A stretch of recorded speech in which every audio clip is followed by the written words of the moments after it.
हमारे साथ शायद मौजूद हैं अभी शहबाज खोसा साहब। जी आप मुझे सुन पा रहे हैं खोसा साहब?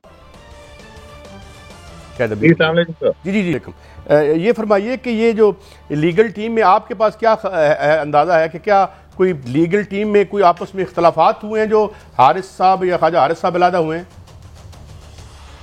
नहीं sir, absolutely not. Khawaja Haris साहब पाकिस्तान के मायानाज वकला में से एक हैं, हमारे सीनियर हैं, और हम उनकी हर किस्म की एडवाइस जो है और उनकी हर किस्म की लीड फॉलो करते हैं। वो ऐसा कुछ भी नहीं है। अगर कोई और बात है तो मुझे मालूम नहीं, मगर बिल्कुल अभी तक तो हम एक दूसरे were on the same page. बिस्मिल्लाहिर्रहमानिर्रहीम। शहबाज साहब, गुजारिश है कि ख्वाजा हारिस साहब ने, हुमायूं दिलावर साहब ने जब F-16 से तेज़ रफ्तार में केस सुना, उसमें वो बहुत ज़्यादा पेश रहे और ख़ासी उन्होंने आर्गूमेंट से गुफ्तगू की। गो के लतीफ़ खोसा साहब मैं समझता हूँ पाकिस्तान के चंद बड़े नामों में से एक नाम है। ख्वाजा हारिस साहब का अचानक, क्योंकि माजी में वो किसी और जमात के भी वकील रहे, हाई कोर्ट में पेश ना होना पे कोई क्वेश्चन मार्क है। डू यू थिंक कि वो खुद अपनी मर्जी से हटे या इमरान और तहरीक इंसाफ के चेयरमैन साहब ने कहा मेरी टीम चेंज कर दे?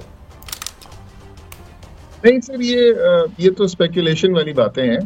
बहुत सारे केसेस हैं जो हमने भी दूसरी जमातों के लिए किए हैं, बहुत सारी मुख्तलिफ जमातों के लिए किए हैं, और खान साहब के बहुत सारे केसेस में हम लोग भी पेश नहीं हुए। तो इसका ये मतलब तो नहीं है कि कोई डिस्ट्रस्ट है।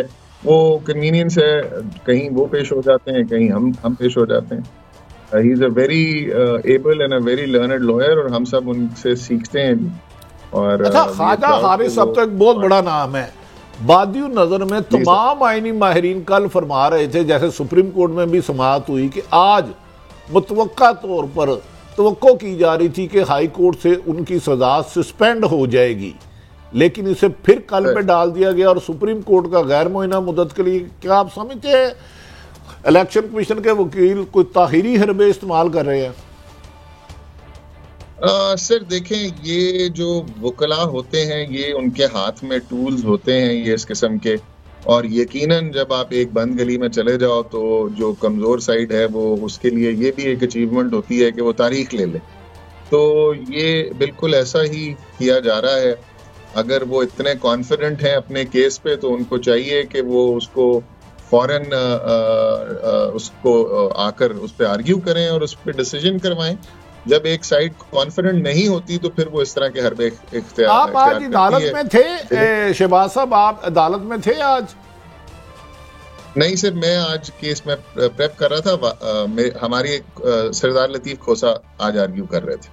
अच्छा, ये बताएं कि ये क्या लूप होल्स हैं इसमें, ये जो केस है खान साहब, और ये क्यों आज उनकी ज़मानत जो है वो इस तरह नहीं हो पाई, हालांकि बहुत से लोग तो बेचारे कॉन्विक्ट्स जो हैं वो लंदन में घूम फिर रहे हैं? सर, इस केस में एक्चुअली तो कुछ भी नहीं है। This case is nothing. अभी ये आपने देखा है कि ये बेसिकली एक तोशाखाना की शिकायत 6 MNAs ने की राजा परवेज अशरफ साहब को। उन्होंने आगे से उसको ECP को ट्रांसफर कर दिया। ECP ने उसमें एक लंबा चौड़ा हेयरिंग करने के बाद उसमें इमरान खान साहब को डिस्क्वालीफाई कर दिया, और इन द कंक्लूडिंग पैरा वो साथ ये भी लिख गए कि इनके खिलाफ फौजदारी मुकदमे भी कायम किए जाएं। अब डिस्क्वालिफिकेशन एक तरफ और फौजदारी मुकदमे एक तरफ। उधर से सेक्रेटरी जो है इलेक्शन कमीशन के, जो पहला फैसला है इलेक्शन कमीशन का डिस्क्वालिफिकेशन का, इसके खिलाफ PTI के वकला लाहौर हाई कोर्ट से रुजू करते हैं, और लाहौर हाई कोर्ट एक फैसला हुक्म इम्तना जारी कर देती है कि कोई कोअर्सिव एक्शन इमरान खान के खिलाफ इसके कॉन्सिक्वेंस में नहीं लिया जाएगा। अब यहाँ पर ये मामला हॉल्ट हो जाना चाहिए, मगर ये हॉल्ट नहीं होता। Secretary election commission district election officer को लेटर लिख देते हैं कि आप जो है जाकर इमरान खान साहब के खिलाफ फौजदारी कार्रवाई करें सेशन कोर्ट में।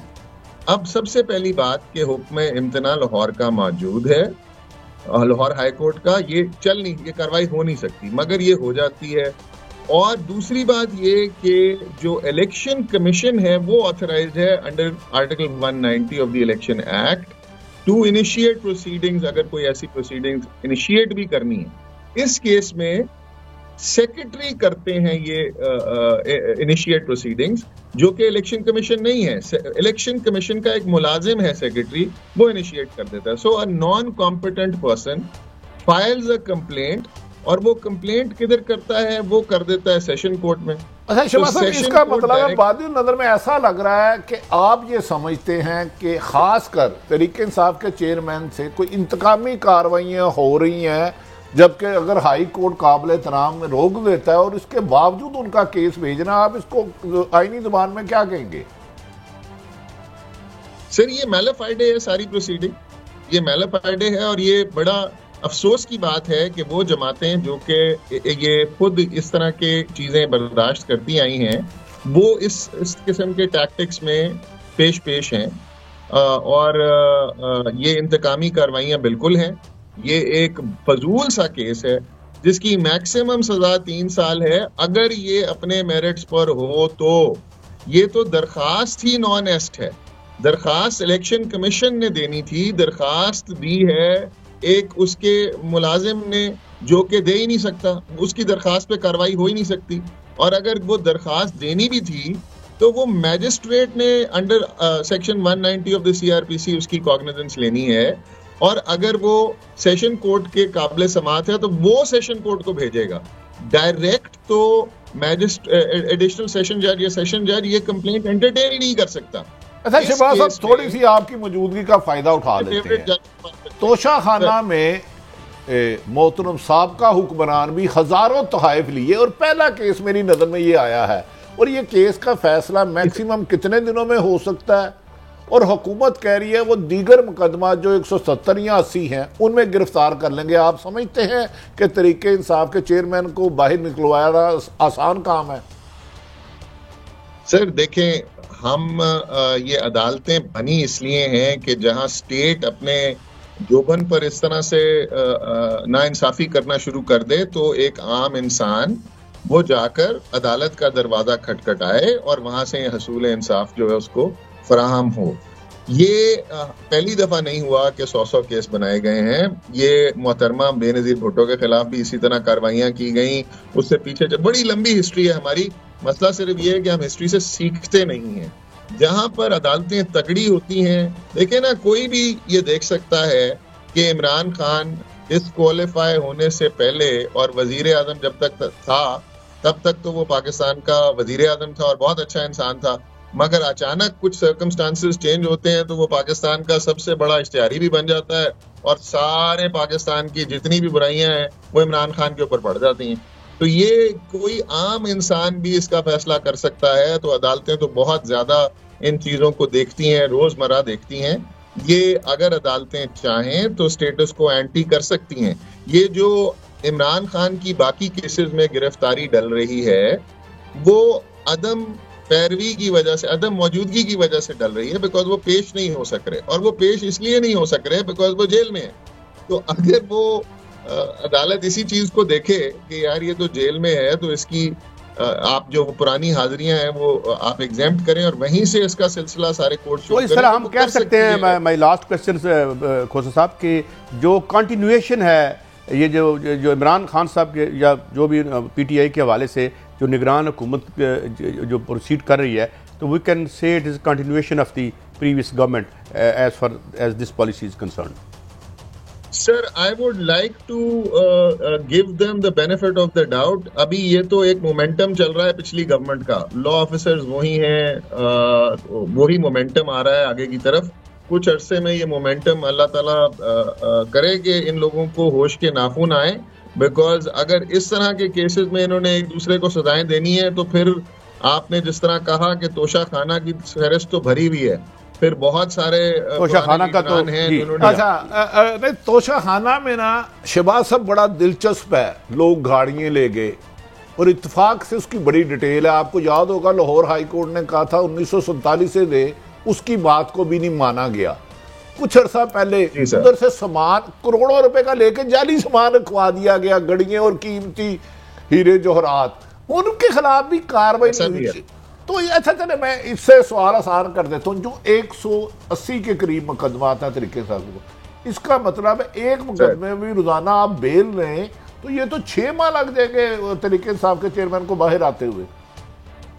सर देखें, ये तो अदालत पे डिपेंड करता है। जैसे मैंने आपको कहा कि एक दिन गुजरा और इमरान खान दुनिया का सबसे मोस्ट वांटेड इंसान बन गया, तो ये अगर अदालत इसको क्लियरली देखे, जो कि एक आम इंसान भी क्लियरली देख सकता है कि ये सारे मुकदमात सियासी बिना पर बनाए जा रहे हैं।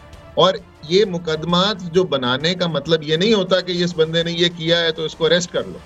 ये तो एक स्टेट ने अपनी तरफ से एक वर्जन दे दिया कि जी ये इन जुर्मों में, जराइम में इमरान खान मुलव्विस हैं। इसका ये मतलब नहीं है कि उसने ये किए हैं। अभी इसमें ट्रायल होगा, ट्रायल के बाद ये साबित होगा कि ये हुआ या नहीं हुआ। ये अरेस्ट बिफोर कन्विक्शन जो है, ये एक बड़ी एक्सट्रीम सजा है। आप किसी इंसान से उसका राइट टू लाइफ नहीं छीन सकते।